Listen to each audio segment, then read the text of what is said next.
Hi friends, welcome to my channel. So మనకి ఇచ్చిన simplification question అయితే ఎలా సాల్వ్ చేయడం అయితే చూద్దాం.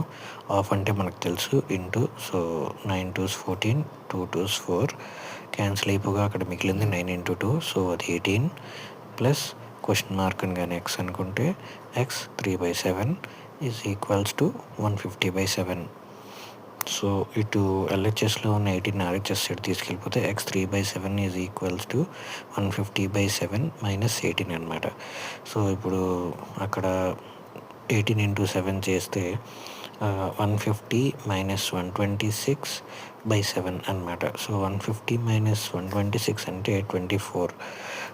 ఎక్స్ 3/7 ఈజ్ ఈక్వల్స్ టు 24/7 అనమాట. ఇప్పుడు 24/7 మనం ఎలా రాసుకోవచ్చు అంటే 3/7 కింద రాసుకోవచ్చు అనమాట. So X 3/7 is equals to 3/7 అయితే ఎక్స్ వాల్యూ ఎంత అవుతుంది? 3 అవుతుంది. So 3 is our answer. So thanks for watching.